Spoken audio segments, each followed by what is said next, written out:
What's up, everybody? I'm Alex Figueroa, and welcome to another episode of my DC live action watch through. I'm up to 1980, Superman 2.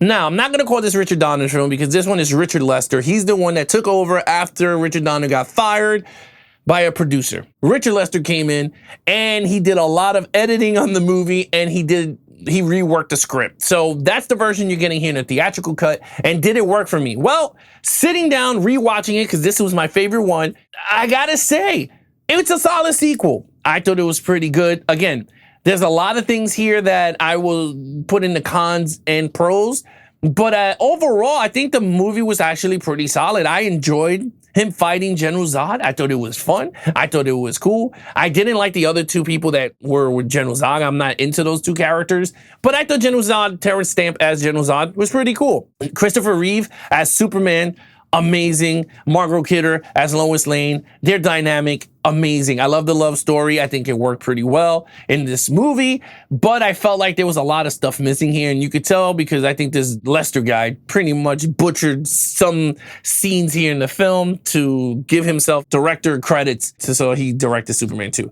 But I will say, in terms of Lex Luthor in this story, he did very well. Rewatching it, like I said, it brought a lot of memories, me watching it as a kid.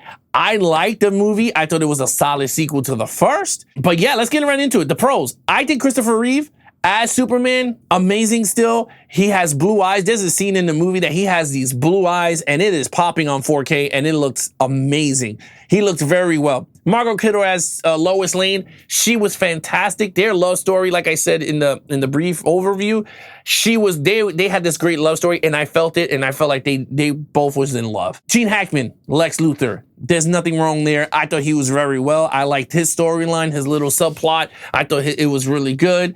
Now, Terrence Stamp as General Zod, I have pros and cons with him. I thought he looked great as General Zod. I thought his mannerisms and everything was perfect. I thought it was great. Special effects. Let me get to it. They got really good, the special effects here. They use a lot of miniatures during the fight scenes, but I thought it worked very well with the camera tricks. I thought the CGI, some of it hit, some of it didn't. But again, 1980, but it got very well. The scene in Paris I thought was pretty cool when he flies in and goes up. I thought that looked very well done. Him taking it out of the Eiffel Tower and then right into space, I thought that worked. Again, the special effects here in this movie were better than one, and it was actually really good. Now let's get to the cons here because I have a few, and this is why. One, the length of the film was perfect in my eyes. Two, I did not like the recap of Superman 1. That was 8 minutes into the movie. They're giving you their names, starring Christopher Reeve, and then like 30 seconds to 40 seconds clip of Superman 1. And that is going on for 8 minutes. I did not need to recap Superman 1. Again, I know a lot of people like that stuff. That's one pet peeve that I hate in movies. And that happened to me watching the Resident Evils when I did a watch through. Every Resident Evil movie had a recap after watching it. And it's the worst thing imaginable for someone. Like, I hated it because everything, when you're watching back to back, it just starts to get annoying. Hi, my name is Alice, and this is what happened with the virus, and I did this. Then the next movie, hey, my name is Alice, and I did this, and I lost that, and it gets annoying. This movie did that. It showed you every major points of Superman 1. For those of you that did not know what Superman 1 was about, you got it in 8 minutes. So again, maybe you like it, maybe you don't. Another pet peeve I have is Terrence Stamp as General Zod. As he's good as the character, I think the character is great if they wrote him a little bit better. My thing is that you could do a drinking game out of this, okay? Every time he says kneel before Zod starts to get annoying. After the second time, this dude says it multiple times in this movie. Kneel before Zod. Kneel before Zod. Son of Jor-El, kneel before Zod. It starts to get, you're like, dude, I get the damn point. Kneel before Zod. I get it. All right. I totally understand why you need him to kneel, but you keep saying it way too much. That's my thing. The score is not John Williams. John Williams composed the first one. They brought in a new composer for this film, and I think he did a great job, but it's pretty much John Williams' score. I mean, throughout the whole movie is the same score as part one. It's just another composer doing his version of John Williams' score. So that was a little iffy for me. What did I think of Richard Lester as a director? I think he's good as a director. I just think he kind of butchered the shit out of this movie, to be really honest with you. This is why I say this, because there's a lot of scenes in the movie that just abruptly cuts and it goes to the next scene. Proven point, in Paris, Superman takes the hydrogen bomb, outer space. It blows up. He's flipping in air because of the wave of the explosion. General Zod explodes out, right? They all start flying around. All of a sudden, it cuts, goes to the next day. You don't know what he did. Did he go back, take the terrorists in?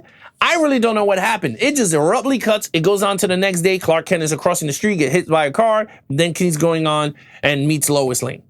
I was like, holy hell. Then there was another scene also that he gives up his powers, which is, oh my God, that's another thing. He gives up his powers, gets his ass beat by a human, then turns on the TV all bloody and all that. Then he sees General Zod on TV. Then he goes, oh, I have to go back and give my powers. He goes back, he walks through all the Antarctic blazing cold in this little thin Gap jacket, shows up, but that's it. All of a sudden, he gets his powers back. I really don't know how he gets his powers back. Like I said, I never seen the Richard Donner cut. That's why I can't wait to see it, to see if it fills in a lot of the gaps that this movie pretty much butchered. I gotta say butchered because it just got cut and it was like, I don't know what the hell. There's a lot of scenes like that. It just abruptly cuts and it goes to the next scene without no explanation. And then throughout the movie, it's like, it fills in, like you're trying to fill in the gap yourself. So to me, that's a con. So hopefully the Richard Donner cut fills in that gap. What do I rate this movie?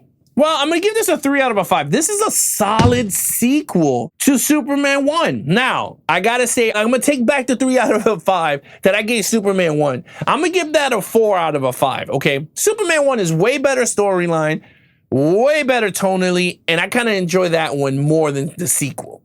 But I think the sequel, 1980 Superman 2 theatrical cut, I think it's solid. I think it was a solid movie. I enjoyed it for what it was. Brought back a lot of nostalgia. Me and my brothers watching it, seeing General Zod fighting, you know, Superman in the streets, then the miniatures and everything. Loved it. I thought it was cool. Brought back a lot of memories. So I'm hoping when I see the Richard Donner cut, I hope it fills out the story, like I said. I hope it does things that I wanted to see in the second movie. So if you want to hear my full take and full breakdown with my friend Nate, we have an Action Movie Guys podcast where we covered all the entire Superman franchise. So you guys could check it out. You could search Action Movie Guys anywhere you listen to your podcast on. Me and Nate do a full breakdown of all the Superman films. You can subscribe and leave a comment and rating. So thank you with that. Now, leave a comment down below and let me know your thoughts on Superman 2 from 1980, the Richard Lester version, okay? Let me know if you guys enjoyed it. If you guys rewatched it again, let me know if you liked it or you skipped it. It's not the version for you. Let me know in the comments down below your thoughts on this version of the film, and we can have a conversation there. And again, guys, remember to like, share, and subscribe. Join me as I continue my DC live action watch through every Wednesday, and check out Nate's new release films every Friday here on the Geeks and Flix channel. Till next time, keep the reels rolling and geek out.